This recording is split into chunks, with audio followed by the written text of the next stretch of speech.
Bilirlər ki, təhsilin uğuru məktəb, valideyn və şagirdin birlikdə yaratdığı üçbucaqda gizlidir. Bugün biz sizə həmin birliyin gözəl bir nümunəsini təqdim eləyəcəyik. Biz Bakının 53 nömrəli məktəbindəyik. Burada artıq bir neçə həftədir ki, valideyn növbətçiliyi sistemi tətbiq olunur. Hər gün fərqli sinifdən bir valideyn məktəbdə növbətçilik eləyir. Fasilələrdə nizam-intizama nəzarət eləyir və məktəb həyatına yaxından bələd olur. Bu barədə onların özündən eşidək. Könüllü olaraq məktəbin təşəbbüsünə qoşulmuşam.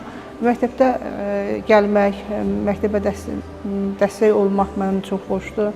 Məktəbə gəlirəm, övladımla maraqlanmaq şəraiti olur mənim üçün.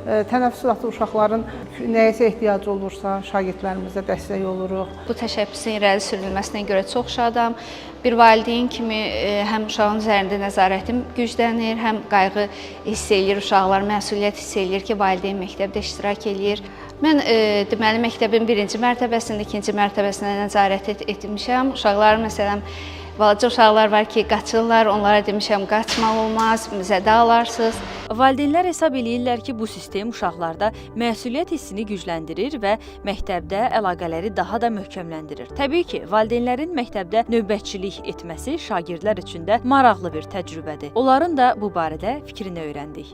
Mənim bu fikrə münasibətim olduqca yaxşıdır. Yəni valideyn uşağının necə bir məktəbdə oxuduğuna, məktəbin şəraitinə, uşaqların bir-birlə rəftarına nəzarət eləyir. Çox xoş təsir elədi. Artıq analarımızı məktəbdə də görmək bizim üçün çox dəyərlidir. Onların qayğısını hiss eləmək, onların qayğısını hiss etdikcə dərslərə daha məsuliyyətlə yanaşırıq. Bu bizim üçün çox önəmlidir. Keçən həftədə mənim anam valideyn növbətçisi olaraq məktəbdə fəaliyyət göstərirdi və bu mənim üçün ötən günlərə nisbətən daha məsuliyyətlə çalışmağıma, dərslərimə daha yaxşı, daha məsuliyyətlə yanaşmağıma kömək oldu.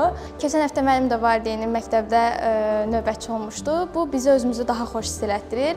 Necə deyərlər, məktəb bizim ikinci evimizdir. Valideynlər burada olanda biz özümüzü daha yaxşı hiss edirik, məktəbə özümüzü daha doğma hiss edirik. Mənim valideynim də valideyn növbətçisi layihəsində iştirak etmişdir və o burada iştirak edəndə mən özümü daha maraqlı və digər günlərə nisbətən daha məsuliyyətli hiss edirdim. Mən hətta fikirləşirəm ki, anamız təkcə yox, hətta atalarımız da burada iştirak edə bilər və onlarla da daha maraqlı ola bilər. Dostlarımla valideynimi bir arada görməyə heç öyrəşməmişdim. Ancaq sonradan mənə çox yaxşı və maraqlı gəldi və sevindirici haldır ki, mənim də valideynim məktəbin yaxşılığı üçün yaxşılığında iştirak etmişdi. Bu təşəbbüs müəllimlər tərəfindən də müsbət qarşılanıb. Onlar bildirirlər ki, valideynlərin bu cür iştirakı məktəbdə nizam-intizamın qorunmasına mühüm töhfə verir. Valideyn növbətçiliyi bizim işimizə, tədrisin keyfiyyətinə çox böyük müsbət təsiri var. Yəni bildiyimiz kimi məktəb, valideyn, şagird üçbucağının möhkəmlənməsində çox böyük önəmli dəstəkdir. Valideynlərimizin tənəffüs vaxtı öz uşaqlarına nəzarət etməsi bizə böyük bir yardımdır və biz bu müddətdən təlimin daha keyfiyyətli qurulması üçün özümüzə istifadə edə bilirik. Valideynlərimiz təbii ki, könüllü olaraq buna qatılırlar. Yəni işindən, vəzifəsindən, evdəki şəraitindən asılı olaraq və onlar çox böyük məmnuniyyətlə bu işdə iştirak etmək arzusundadırlar və biz də bunu dəstəkləyirik.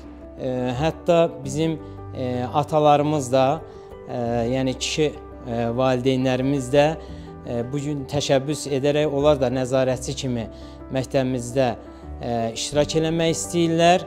Burada bizim şagirdlərimiz də baxırlar, görürlər ki, valideyn artıq məktəbdədir, nəzarət edir. Onlar daha da nizam-intizamlı olurlar və dərslərinə məsuliyyətlə yanaşırlar. Göründüyü kimi, valideyn növbətçiliyi məktəbdə intizamın qorunmasına, uşaqlarda məsuliyyət hissinin formalaşmasına və ən əsası məktəb, valideyn, şagird münasibətlərinin möhkəmlənməsinə xidmət eləyir.